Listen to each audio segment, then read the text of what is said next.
जब सृष्टि की शुरुआत हुई, चारों ओर केवल शून्य था, मौन था और एक अनजानी ऊर्जा। तभी ब्रह्मा ने अपने संकल्प से जन्म दिया 7 दिव्य आत्माओं को। सप्तर्षि ये केवल अर्षि नहीं थे, ये थे ज्ञान के स्रोत, धर्म के रक्षक और सृष्टि के संतुलन का आधार। इनमें से हर एक अपने आप में एक शक्ति था। भृगु, जिनके क्रोध में भी ज्ञान छुपा था। अत्रि, जिनकी तपस्या ने त्रिदेव को झुका दिया। अंगिरास, जिन्होंने यज्ञ की अग्नि को जीवित रखा। वाशिष्ठ, जो राजाओं के मार्गदर्शक बने। कश्यप, जिनसे पूरी सृष्टि का विस्तार हुआ। गौतम, जो न्याय और धर्म के प्रतीक बने। और जमदग्नि, जिनकी तपस्या अग्नि जैसी प्रचंड थी। समय बीतता गया और पृथ्वी पर अधर्म बढ़ने लगा। तब आकाश कांप उठा। हिमालय की चोटियों पर एक दिव्य प्रकाश प्रकट हुआ। स्वयं भगवान शिव प्रकट हुए।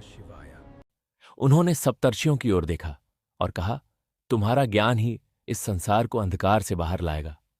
उसी क्षण एक दिव्य ऊर्जा उन 7 आर्षियों में समा गई और फिर शुरू हुई तपस्या। हजारों वर्षों तक हिमालय की ठंडी हवाओं में, जंगलों की गहरी नीरवता में उन्होंने अपने अस्तित्व को पूरी तरह वश में कर लिया। उनकी शक्ति इतनी बढ़ गई कि देवता भी उनके पास आने लगे, मार्गदर्शन मांगने लगे। कहा जाता है, आज भी जब रात के अंधेरे में तुम आकाश की ओर देखते हो तो वो 7 आर्षि तारों के रूप में चमकते हैं। उनकी तपस्या, उनकी निष्ठा किसी भी भ्रम से परे थी। तब शिव फिर प्रकट हुए और उनकी मुस्कान में गर्व था। उन्होंने कहा, तुम सच्चे ज्ञान के प्रतीक हो, तुम्हें कोई कभी डिगा नहीं सकता। और उसी क्षण सृष्टि ने जाना कि सच्ची शक्ति न तलवार में होती है, न बल में, बल्कि ज्ञान, तप और सत्य में होती है।